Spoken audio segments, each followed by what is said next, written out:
Soldados chilenos en la Guerra del Chaco. ¿Sabías que un grupo de soldados chilenos peleó a favor de Bolivia en la llamada Guerra del Chaco, en contra de Paraguay entre los años 1934 y 1935? En una de las guerras más sangrientas del siglo XX, que dejó más de 90.000 muertos.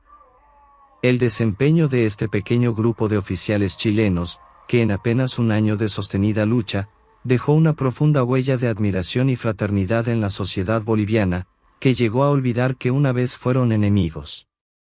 Y que dio origen a un proyecto noble y fraterno de unión americana impensable para hoy, la fusión de Bolivia y Chile en una sola nación, que se llamaría la Gran Patria del Pacífico.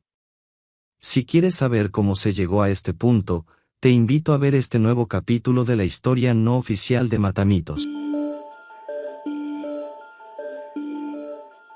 Bolivia estaba perdiendo la guerra y sufriendo los estragos de la misma, por las malas decisiones y la falta de coordinación entre sus diferentes unidades como la infantería, artillería y aviación. Si bien contaba con una considerable cantidad de armas y soldados en comparación a Paraguay, carecía de oficiales bien entrenados que condujeran a sus soldados. Sin entrar en detalles, Bolivia fue retrocediendo y perdiendo a sus pocos oficiales experimentados. Necesitaba de forma urgente oficiales preparados para el mando y es aquí donde soldados chilenos juegan un papel muy importante.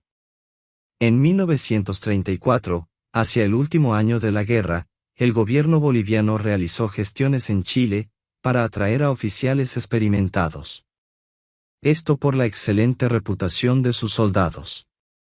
El representante boliviano, el mayor Eduardo Rivas, conocía Chile y la calidad de los oficiales, pues había estudiado en la Escuela Militar de Santiago.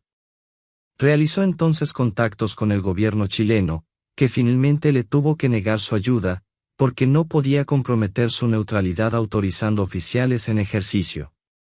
Cerrada esta puerta, el agregado boliviano cambió de rumbo y buscó a exmilitares dispuestos a luchar por su país. Chile, durante los años 30 estaba pasando por un fuerte periodo de inestabilidad política y financiera ahondada por la crisis mundial de 1929. En 1931 el presidente Carlos Ibáñez del Campo se vio obligado a renunciar. Luego le sucedieron gobiernos inestables de corta duración. En ese periodo muchos militares fueron cesados de sus puestos arbitrariamente. El conflicto político y social comenzó a escalar en complejidad, causando descontento en algunos sectores castrenses en contra del gobierno, hasta el punto que en 1931 se subleva la Armada. Por lo que se desvinculan miles de marinos y trabajadores del puerto. Otro tanto sucedió con otras ramas como el Ejército y Carabineros, que fueron despedidos o se retiraron voluntariamente, por ser de pensamientos incompatibles con el gobierno. Entonces nos encontramos con un escenario, en donde había muchos militares chilenos cesantes y sin rumbo haciendo labores ajenas a su oficio. El representante boliviano al tanto de este fenómeno, expuso ante estos hombres la causa boliviana, recibiendo muestras de gran interés. A estos exoficiales se les ofreció la oportunidad de realizar labores militares de acuerdo a su rama. Junto con la posibilidad de recuperarse económicamente y lo principal, el sentirse útiles por una causa a la cual consideraron noble. Además de recibir un grado más alto del que llegaron a tener al momento de ser desvinculados de su rama castrense. Es así como se pudo conformar un primer grupo de 95 hombres al que se sumaron otros tantos mediante otras formas de contactos. Lo cierto es que los primeros integrantes partieron el 11 de mayo desde Valparaíso, en el vapor Palena, con destino a Arica, donde tomaron el tren internacional, que les permitió llegar a La Paz. De esta manera llegaron a Bolivia a prestar servicios de mando, alrededor de 105 chilenos, entre militares, aviadores y carabineros.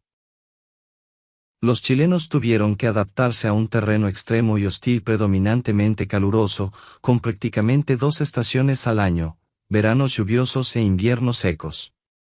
La temperatura podía llegar a más de 45 grados centígrados en verano, y ser inferior a los 0 grados en el invierno. con un hábitat de una gran variedad de serpientes venenosas y de insectos portadores de enfermedades mortales. El agua era escasa y salobre en las zonas centrales, por lo que los pozos tuvieron una importancia estratégica. Muchos soldados de ambos bandos enfermaron o murieron víctimas del mal estado del agua y la disentería. 5 de los militares chilenos que llegaron al país ingresaron con el grado de teniente coronel. Entre ellos estaba Aquiles Vergara, que sobrevivió a la guerra llegando con el tiempo al grado de general, convirtiéndose además en político y escritor.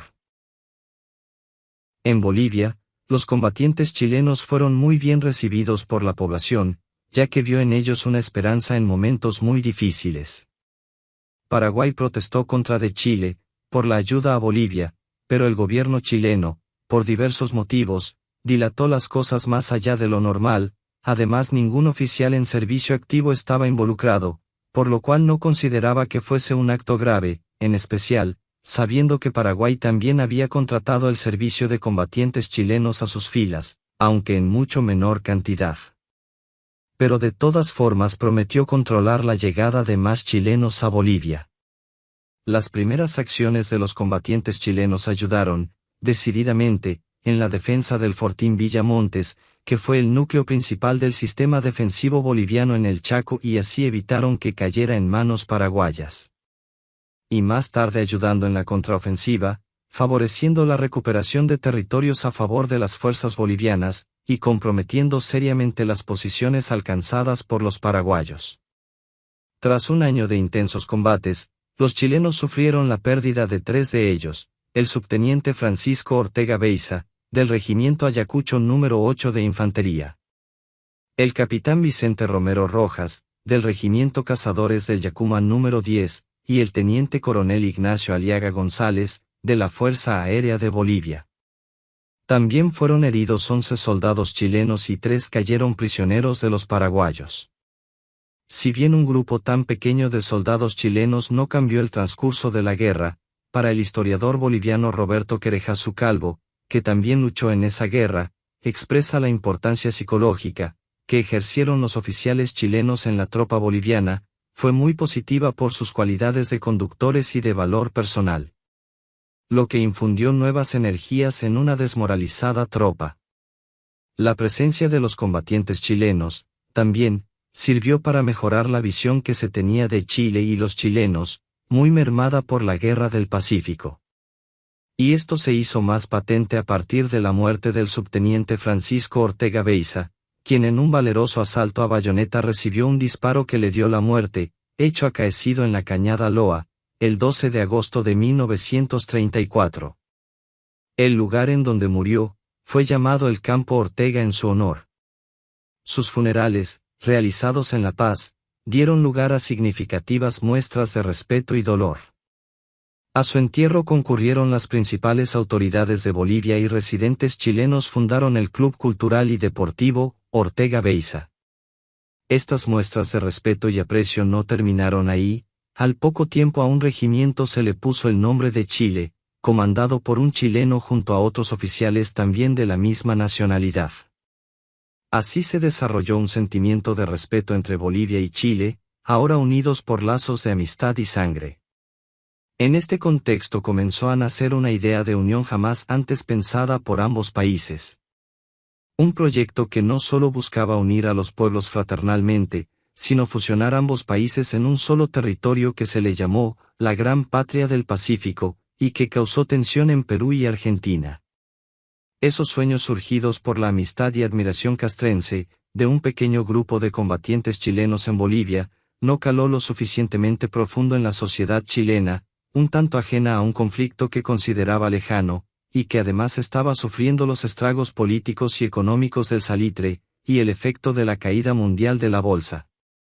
Por lo que esta idea de unión se fue desintegrando poco a poco, en especial, a causa de la presión de los políticos de las naciones involucradas y el evidente malestar de Perú y Argentina, que veían en esto una amenaza de consecuencias insospechadas. Si te gustó este contenido, te pido que te suscribas y toques la campanilla, para que me permita seguir creciendo y destacando la historia de Chile, y seas parte de la historia no oficial de Mata Mitos. Gracias.